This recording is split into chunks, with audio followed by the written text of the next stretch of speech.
Et à Saint-Saëns, toute la semaine, il y a ce qu'on appelle la semaine de la nature, qui a pour objectif de rappeler qu'on vient de la nature, qu'on vit dans la nature, qu'on a la chance à Saint-Saëns d'être en pleine nature et que la nature, ça se respecte.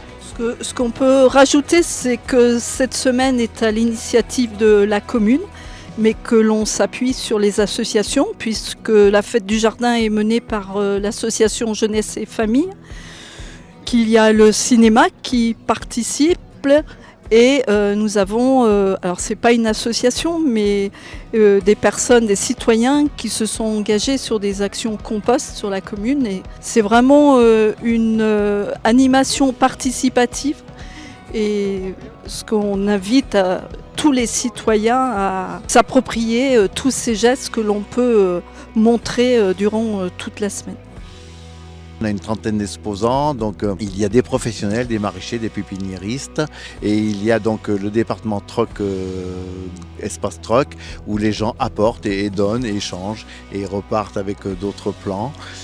Sinon, il y a aussi toujours l'espace vide-jardin qui attire toujours quelques amateurs qui ont des plans, voire des outils à liquider, à diffuser. Ce matin, on a amené un échantillon de ce qu'on peut présenter pour le compost.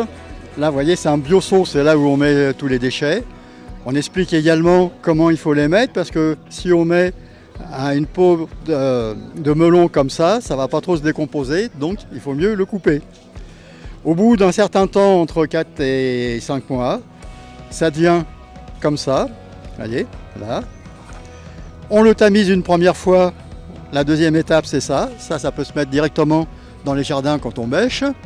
Et on peut tamiser une troisième fois pour obtenir ceci, voyez, pour avoir du compost qu'on met dans les pots de fleurs ou dans les fleurs à l'extérieur dans le jardin.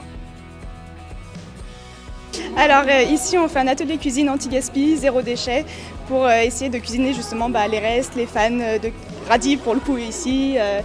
Et utiliser les produits qui sont abîmés, donc le pain rassis par exemple, pour l'utiliser et pas le gâcher. On a fait donc en recette salée la soupe de fans de radis, une crème de fans de radis pour accompagner justement nos petits radis crus au lieu de mettre seulement du beurre. On a fait du pain perdu salé et en sucré, on a fait des cookies anti-gaspi avec de la chapelure au lieu de la farine et des pains perdus aussi sucrés. Ce matin, on a fait une journée rencontre tous au compost, pour inviter donc tous les gens à venir voir comment se passe un compost, pourquoi faire du compost et qu'est-ce qu'on en tire. En fait, il y a des gens qui ont des jardins, mais qui font du compost, mais qui ne savent pas trop comment faire leur compost. Il faut l'aérer, il faut le mélanger avec des feuilles, enfin voilà. Donc ils sont venus chercher aussi quelques conseils qu'on essaye de leur donner. Avec Yves, on a mis en place des petites démonstrations au niveau pour les scolaires, pour leur apprendre justement la démarche citoyenne de valoriser les déchets alimentaires. Nous avons reçu 4 classes, donc des CM2 du Berrive, des CM1 de Champagnat, et franchement c'est très enrichissant. Ils sont super attentifs, vraiment c'était super sympa. C'est pas collectivement, au sens politique du terme, qu'on arrivera à faire bouger les choses. C'est une somme d'actions individuelles qui permettront de réduire les déchets, qui permettront d'économiser l'eau, qui permettront de prendre conscience que c'est chacun à soi de s'approprier la nature. Tout ça dans le respect, je dirais, du bien vivre ensemble. Les déchets, c'est les ordures ménagères et c'est les crottes de chiens qu'on ne laisse pas traîner. Voilà, c'est le respect du vivre ensemble.